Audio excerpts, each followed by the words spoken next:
Hello there. As I did Food to a Kill, why not The Living Daylights?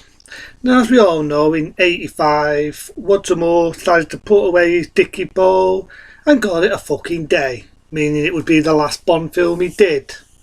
There's bits of me that what it would have been like had Roger Moore decided nope, and would have done The Living Daylights, but in all fairness, it is what it is, and he was along the truth at that era. I do know that the actress who we all know paid Miss Moneypenny also called it a day. And it's funny really because they did originally have one of the actors who I'd have fucking loved to have seen being Bond. That being Sam Neeson. And people know who Sam Neeson is, think of Jurassic Park and think of the film I not long reviewed, that being Omen's V, The Final Conflict, The Final Confrontation I should say. Good fit. There was like Sam Neeson in that area, he was smooth. And I've got to admit, I saw original interviews and original auditions when he was auditioning for the role. And he was brilliant. He was fucking brilliant. But sadly to say, this is a true story, Albert Arbotney didn't like him. Don't know why. Didn't like him. And I know that Sam Neeson did a series that was similar to Bond. It was like a spy, and he was playing a spy in a series before he got his big break in The Omen, The Possession, and all those other films he's done over the years. And it's just the same that Sam Neeson never got that look sort of. And the next one would have been Pierce Brosnan. That's right, we all know this now. Pierce Brosnan originally did auditions, and I saw some of the footage of it, but as you know, at the time Pierce Brosnan was doing the series Replicant Steel. He was on a Contact and he did it, which was the same he did because they only did a few episodes and it went off air. But in my eyes, I think they went for the best choice at that era, that being Timothy Dalton. And I'm going to offend Timothy Dalton because over the years people shit on Timothy Dalton. Oh, he only did two. Oh, he overacted. Oh, he was cocky. He was arrogant. Fuck it, I'm going to offend him. So I'm going to offend him once more. I'm going to offend Timothy Dalton. Because Timothy Dalton made it his own. Didn't die to act like Sean Connery. Didn't die put the British humour like Roger Moore and act like another Roger Moore. He made the character his own. And I think, I could be right in one day, but Steve O'Lemon, if I can remember his name right, the actor who played two, may he rest in peace, he actually said on an interview that he was the justice of being as much like the book character, not the film, the book character of Ian Fleming's James Bond. He was this more faithful as the book character than the fucking film versions. And I like Timothy Dalton in this. He's more of an edge to him, he's a lot darker, and especially when he gets to the next one, that being License to Kill, it definitely means business. And something else I like about Timothy Dalton is the film, he actually did some of his own stunts. I do also like the look of the new Aston Martin. They bring back the Aston Martin, and I do love the look of it. It has that rocket launch and it fires out. And I do like the Bond girl in it. It's not as typical or as dissy as the one in The Food to a Kill. And I do actually like the song. Now, there was a lot of issues here as well, and a lot of history in this, because apparently the guy who did most of the songs, the one who written them all, he had issues with the band. At that time, there was a lot of a falling out with the band. There was either coming up late, tuning up late, giving attitude, whatever. But, I wasn't there. But there was a lot of debate about this. And that would have been the band a-ha, another popular 80s band, another boy band from the 80s. And a-ha, as we all know, sang the theme, The Living Daylights. Spent a lot of money on set, and at the time when they were celebrating the 20th, it would have been at that era, I should say, the 20th anniversary.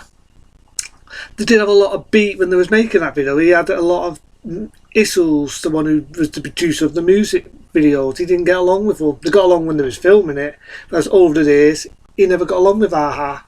There's a lot of other rumours. But again, I like the Bond girl. Again, you might remember in a film called Extra, it was a video nasty. Have you ever seen that film? It's been in a few other films. Very pretty girl in that era. And I do like the film. I just feel it's a lot more stylish. It's a lot more chic. Timothy Dalton just delivers it brilliant. He makes it his own. And there's also a lot of predictable elements in it, you know what I mean? There's a bit where I think it's sort of like Samadam, you know, a bit like Iraq. I'm surprised people didn't pick up on that thing. You know what? This is so, at the time when you're eating the later days, I don't think it's undated, because a bit like when we was having Iraq and all the war, this was similar. They had a war like that, and Timothy Dalton went there. You know what I mean? And he went to this place where they had this war, and one of the guys who helps him out, you might remember him in True Lies, which is funny enough, it's sort of like what would happen if Arnold fucking Schwarzenegger would have the role as Bond.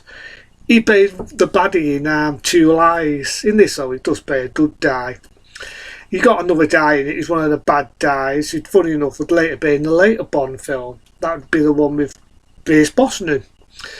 And, you know, it's the typical one, you know, to do from Dynamite War, and, you know, the Soviet Union and the DGB. At that point, I do feel they were getting a bit too predictable, you know what I mean? That's why I was sort of happy to see License to Kill. To be honest, get sad there. To be honest, I was more of a lover of License to Kill, but I do not think The Living Daylights is a bad one. It's still a good first appearance for Timothy Dalton as his first outing as Bond. And to be honest, I'd License to Kill, I'm actually going to make a finger out, wouldn't have been the last one he did. I would have been fucking curious to see what it would have been like had he would have done other Bond films. You know, what it would have been like if he would have been GoldenEye or other Bond films. Gosh, I think he had a delayed contact. Would have been about 7 Bond films, could be right in one day, be like once or more. He had a contact, and I might even go about the history of why he only did 2. Because in many ways, I feel like Timothy Dalton got treated like shit, like fucking George Lazenby. Like George Lazenby, when the shit on him said, oh, he's not as good as Connery, blah, blah, blah, blah, blah. The same happened to Timothy Dalton, and it's a fucking shame.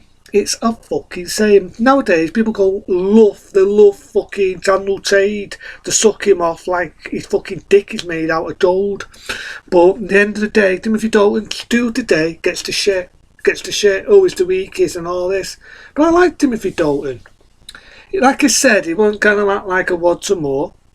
He wasn't going to act like Sean Connery. He made the character his own, and at that point, he made it more serious and more into depth of what the book character were like. And when you think about it, he was the only actor that never ended up in bed with a woman. If they would have tied on, then probably would have done that. I mean, again, he's got the Bond dude, and the Bond dude gets set up with the man who she thinks is his love one. And this is the only issue I had. The bad guy in this, I thought, was shit. You want to see the guy play a better performance who plays the bad guy. Watched him in the film one day before this, and I reviewed this.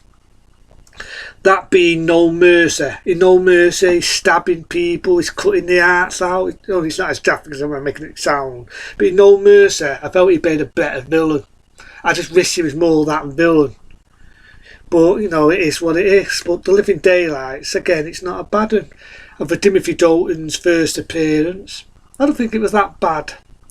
So, you know, as Bond says to Timothy Dalton, it didn't scare the living daylights out of me, but I don't think it was a bad one for his first appearance. I was more of a lover of License to Kill, but The Living Daylights, again, it was a good experience for Timothy Dalton to make his first appearance. It was a very stylish film. I mean, there's a bit in it where I think Bond comes on a flying carpet, I'm not making this shit up, and he's going across these wires, but sadly to say that was cut and was deleted out of the film, which is a shame. I'd have loved to have seen that.